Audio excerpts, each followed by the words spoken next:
Welcome to the SEO Insider with your host, Seth Price, founder of Blue Shark, taking you inside the world of legal marketing and all things digital. Welcome, everyone. We are thrilled to have JC Hite here on the SEO Insider. Welcome. What's up, man? It's great to see you. It sounds like you got a lot going on, office-wise and otherwise. So, anybody watching does not see your normal office behind us. Tell us what's going on in your world. Yeah, man. So we're making a lot of shifts. So we've been an organization that's always loved the aspect of having an office culture, getting in, but we're going through a new season. So we've committed that at least over the next 2 years, we're going to go fully remote. So we had about 2,000 square meters. So what is that?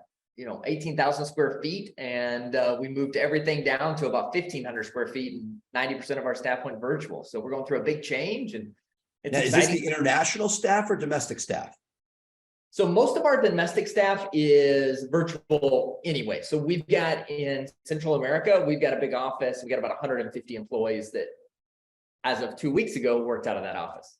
Well, so let me ask, because as the path not traveled, we have international staff, but it's all remote to begin with. I always was enamored by the fact you had the culture, you had people under one roof, easier for training. Why? I assume costs are less there. You're not dealing with tremendous costs. Why not have the people come and then have virtual on top of that? Yeah, a great question. So I think it would be good to even step back. I think a lot of people are overseas because they start in the US and they're thinking affordable labor, great people, all this good stuff. And then they start hiring overseas. We're different. My wife and I moved to Central America because this is where we wanted to live. My wife is Nicaraguan, and we started an agency here. This is where we actually started it, right? And so we started with a very small office and we built it and we kept growing and kept growing. And you're right. Most people, when they have an office in the US and virtual abroad, we're the opposite of this, right? And so for us, so we're 5 years into business. We've got over 200 people under the Hite umbrella working full-time, full benefits, all this good stuff. So very fast amount of growth there. The reason we had the office is because I've always been, and I still am to this day, that in order to develop leaders, you need that in-person interaction. And that was where we really needed a lot of help was, okay, how do I bring someone in and within a year, they can actually take over a team? Right? Because that's the path of which we were growing so fast. Mid-level management is the key to any growth. Mid-level management. That's right. And so, and even within 2 years, being able to have, a director, a couple of these, right? And so as we were growing and scaling, that was our biggest hurdle of how to get over it. Through COVID, we were able to, get through it, and we did just fine. We actually ended up coming back to the office, I guess, a year ago, and now we're switching. Why are we switching? Well, we're switching really because of two elements. One is we are finding that we're doing a lot of hiring in this 21 to 25 age range. And these guys don't want stability. They don't want health insurance. They want retirement. They're not thinking those things. They're thinking, man, if I can make 20% more working remote, that's cash in my bank. And let me live, kind of more of a day-to-day thing. It's so funny because in one sense, I love this because that's the model that I've used internationally. Yeah. My attitude is why one country? Why not an entire continent and pick people? I made a decision not to go to the Philippines, but rather to be in Latin America. Why not have the three best people in Peru or Argentina or what have you? So I guess that's a positive. But, look, if you're there and it's cost effective, again, yes, hiring from beyond, but, will there be a place that if people do want it, because you're sort of saying overnight, is there still going to be sort of like space if you want to get out of the house and work because some people's houses may not be conducive? Are you going to have a Band-Aid in between?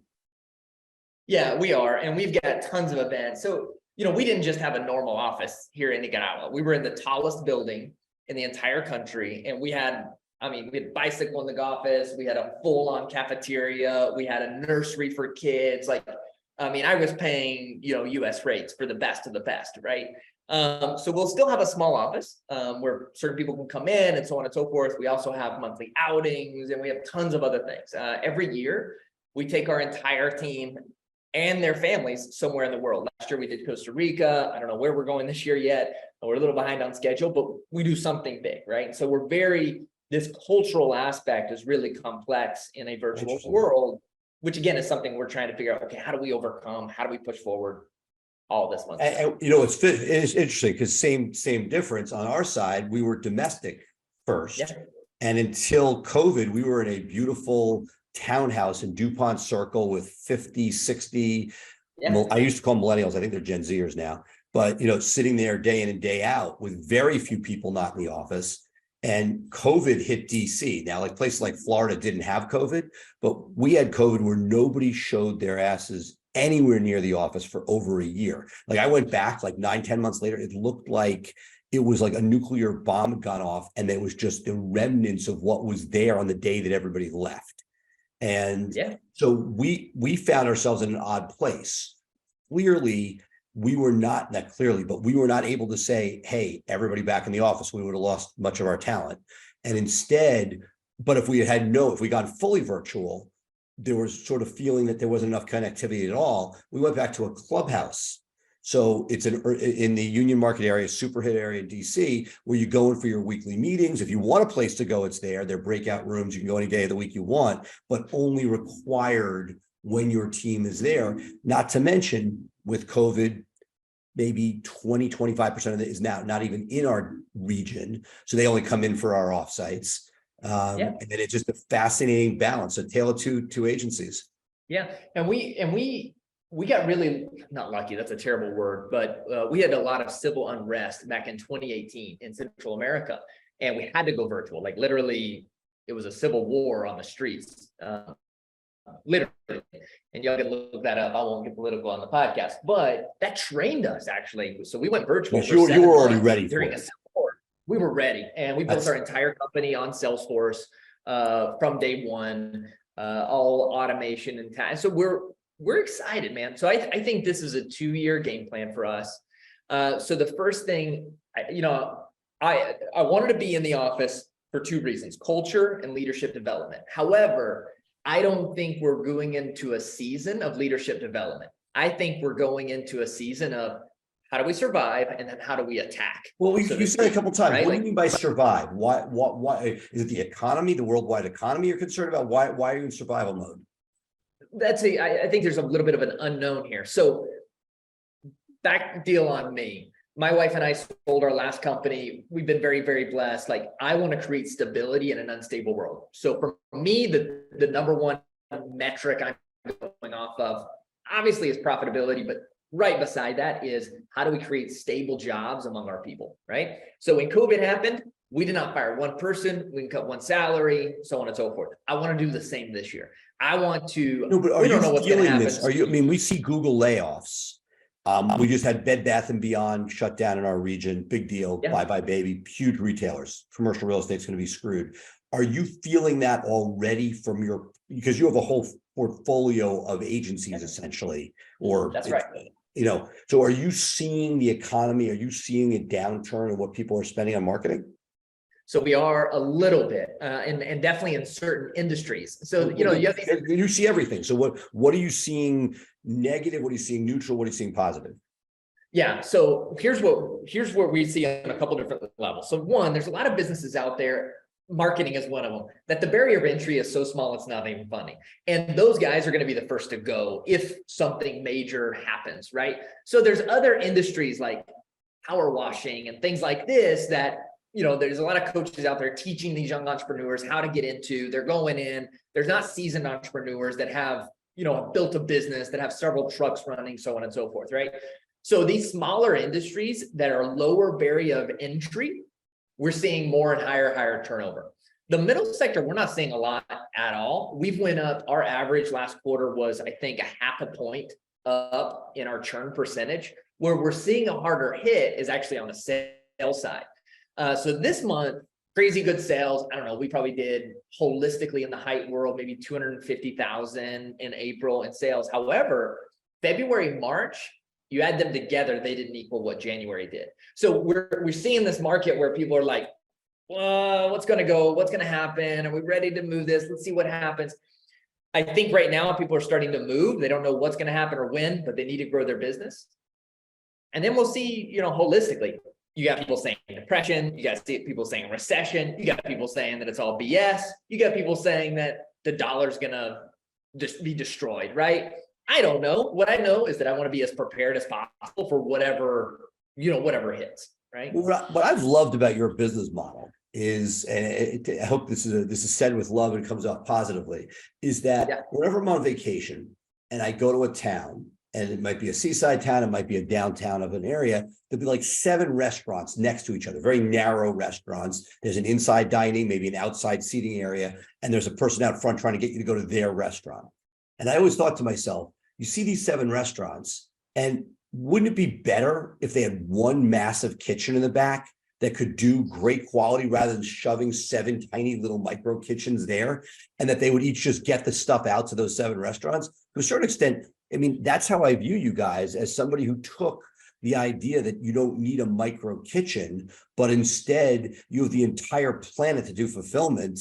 Let's make sure that we're leveraging that and not shoving ourselves into this sweaty little box of a corner kitchen. Yeah, I mean, this is what Yum Brands did. So Yum Brands owns Pizza Hut, KFC, Taco Bell, all of those. And then you started seeing some of these restaurants that popped up where there was Taco Bell and KFC in one location, right? They found out that, hey, we're all doing the same thing. And this is where we have in the marketing space, we're all taught, what's your unique positioning? But even in that case, it's not as an extreme as yours, in that like Taco Bell just does microwave. They don't even need anything else. That's right. That's right. No, I mean, versus where like your I don't know what you call them, affiliate or parent or franchise. Your franchises, are out there. One neat thing is you see from different perspectives, both geography and areas of practice.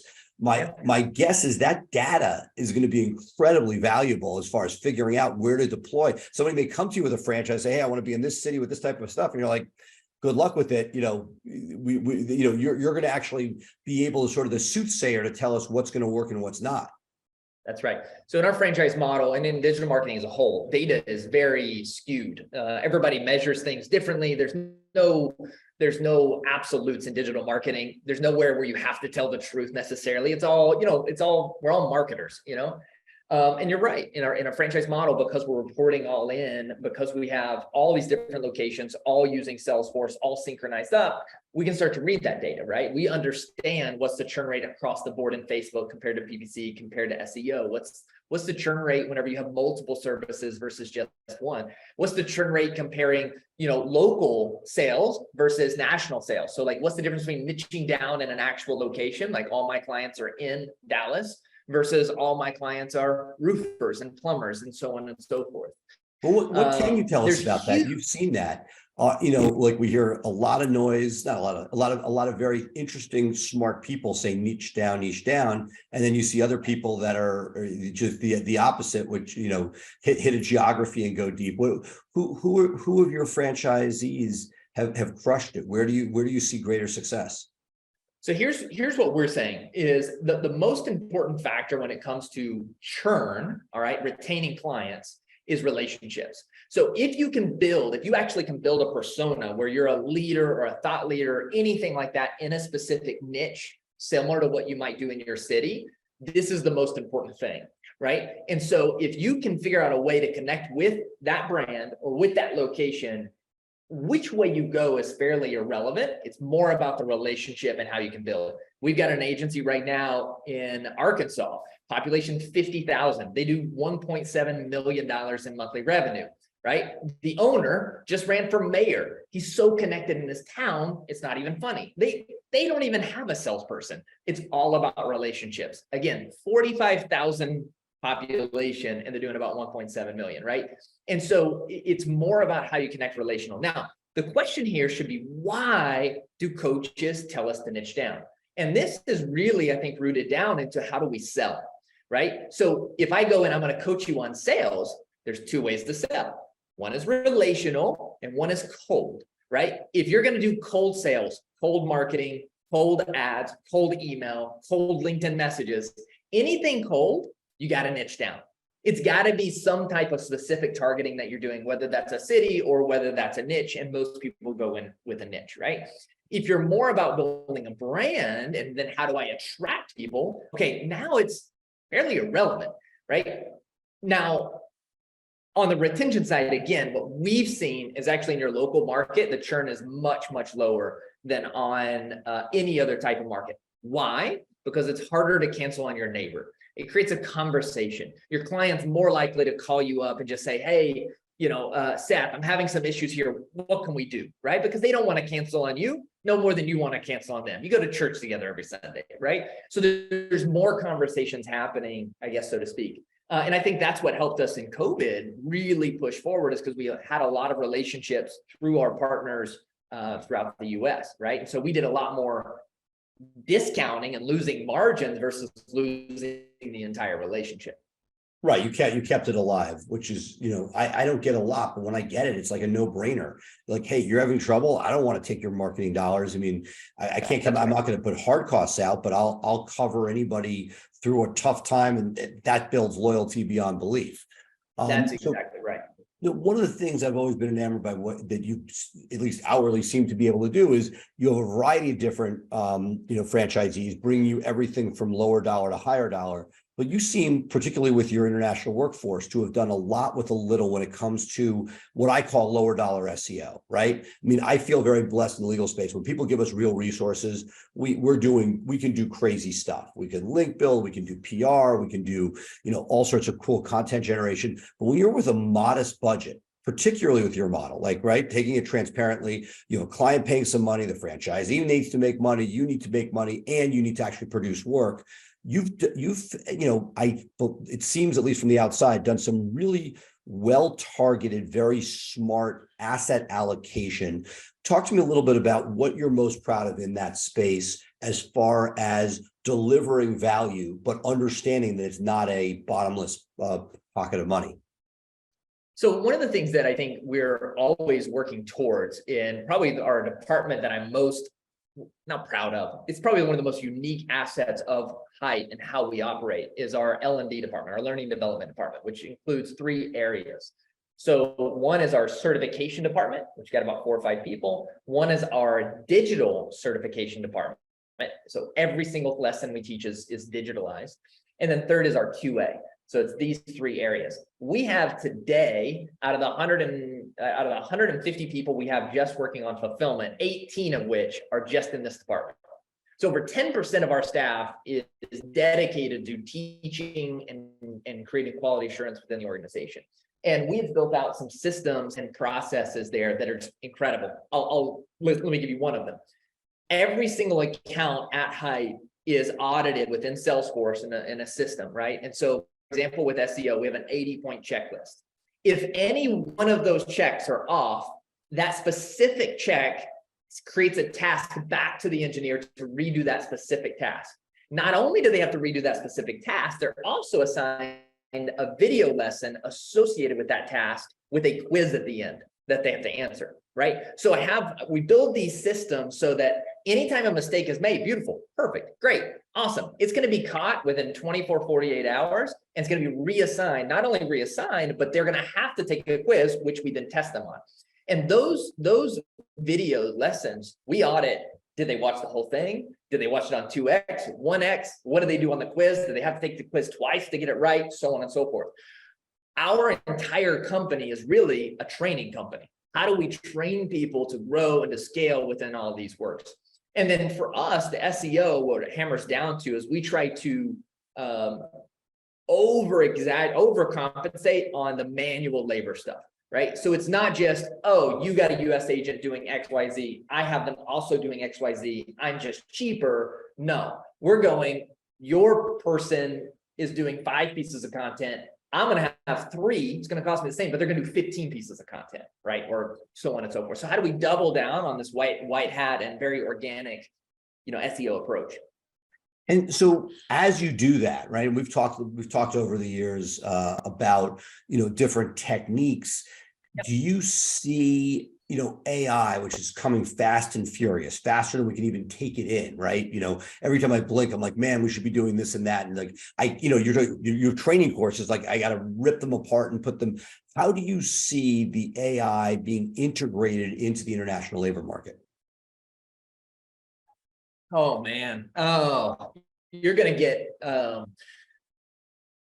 it's interesting. So I'll first format this because I'm not the expert. I'm always, there's pioneers in business and then there's the settlers, right? I'm not a pioneer. I like to watch thousands of people go out and search, half of them die, some of them survive, and I want to watch those who survived and then do it better and cheaper, right? So I'm not as forward advanced as probably a lot of your guests on the podcast, and certainly not as you are. However, what we see is that it's just going to enable us to do that much more. So AI is going to be able to make your content writers be able to 5x, again, back to those articles. Instead of doing 5 articles a client, now they can do 25. We think instead of us doing 10, now we can do 50. Now we can create more stuff and at a faster rate that's still very, very high quality. With that being said, these are all formulas, right? AI. I wonder what Google's response to all this is going to be. Are they going to find some way to try to catch this AI content to be able to disavow it or hurt you in some way? Honestly, we don't know. Well, I'll tell you what I've seen so far. I was lucky enough to speak out at PubCon right before we spoke last, and they send a guy there, right? And his speech, frankly, was horrific. According to him, he had 20 talking points, and legal made him take 18 out. So it was literally like almost watching a redacted CIA document or something. It was stupid. Yeah. That said, I got 5 minutes with him alone, and my question was exactly that.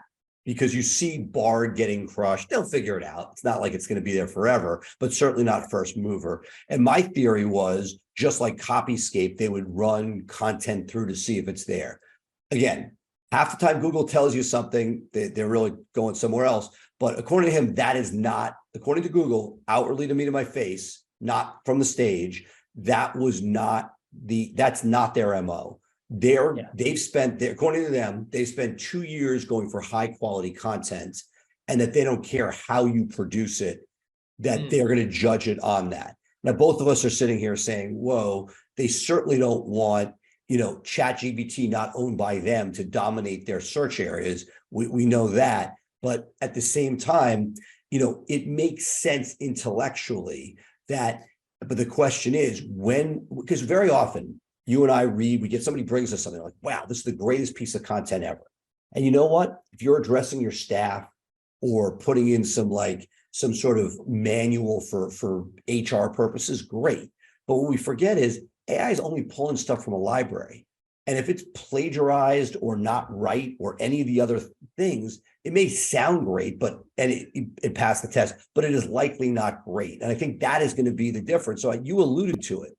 The question is, I see that we will be either retraining or hiring people that are leveraging that technology and that will it possibly not be a first draft for the foreseeable future? Probably. But is this what we're going to do to make our content better? Is this what we're going to do for me to get spoken language? Imagine if we could take this podcast right now, run it through AI, get it to the point where it's actually usable content for search. That's the home run. That's the stuff I'm excited about.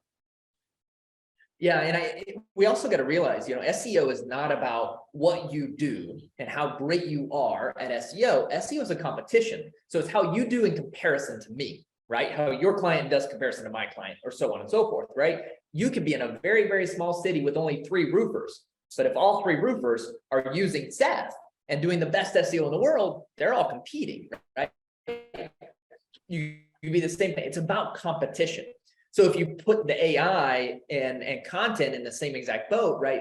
We have to find a way, you have to find a way to separate yourself among these others. And so the easier it gets for all agencies to use AI and push forward, what are the other paths that Google's going to start utilizing to hone in on quality?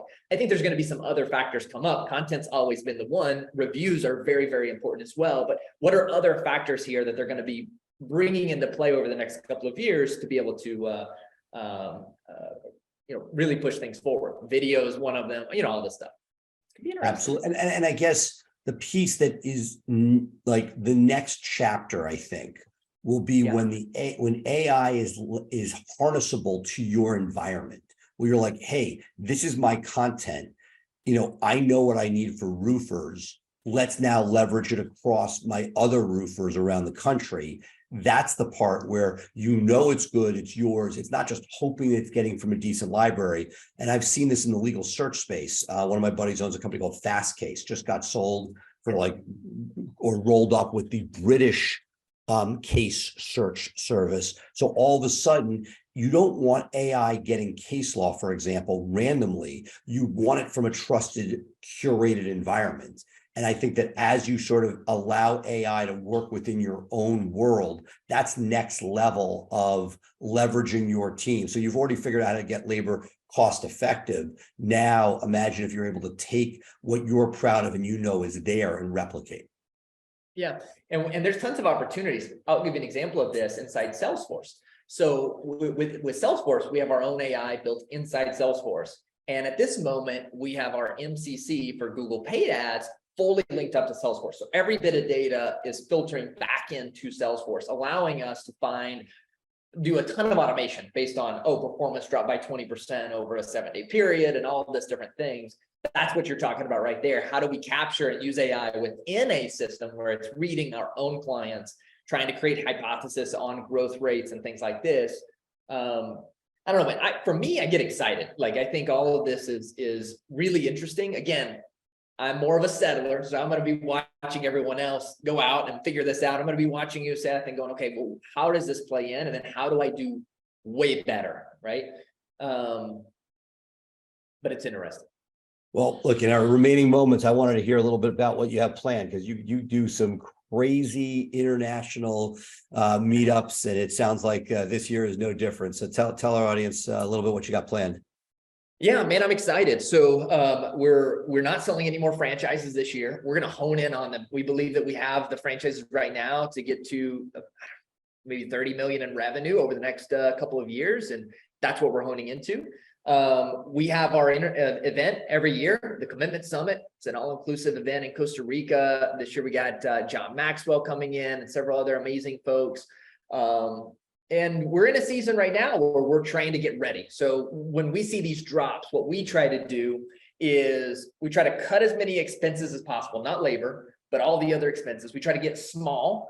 And then what we want to do is save until after the big hit. And as soon as the big hit happens, if it's going to happen, now we want to leverage that and be able to compound. There's going to be agencies going under. How do you get their clients? There's going to be people getting laid off. How do you get the amazing talent out there? Like, how do we take advantage? In COVID, we hired 35 people between March and December of that year. 35 people, right? We went out and hired some amazing talent that got laid off. Google just laid off how many thousands of people looking for jobs right now, right? There's amazing opportunities if you're prepared to take advantage of it, right? And so we're right now just trying to hone in our savings, hone in our preparedness to be able to go, okay, what positions do we need, all this good stuff to be able to attack, so to speak, this year. That's awesome. It is an exciting time. And I look back to when I built my law firm. My growth mode was like 06 to 10. And we got talent that I could never get again. It was just like every ad I put out would get 150 qualified people. And right now, I don't know if we were feeling, I can't speak to your market, but we were really hurting domestically on hires where we really weren't getting many resumes. And I felt in the last, we're now approaching the end of April 2023, we are finally seeing, we'll see how well this holds up, but we are seeing in the last 60 days, maybe 45 days, we are seeing resumes come that we had not seen before. Some of it direct correlation, Amazon layoffs coming to us. And there are two stages, right? The first step is, I want the $150,000. I'm like, well, your job is slated at 90. I don't, but Bezos was giving $50,000 worth of bonuses. Whereas now 45, 60 days later, a $90,000 to $100,000 salary is getting that person happily. And it is just, I'm giddy in the sense that I have so many places. I know if I make these hires, I will make more money for myself and for my clients. So I'm hoping it's an opportunity, but we both know that we got to keep one eye out the other way, making sure that we don't see a pullback in the spend. But so far in my vertical, I have not seen that. If anything, it's the opposite, which is when things get tighter, we are seeing a more mature audience that's saying, hey, I want to spend more and get more.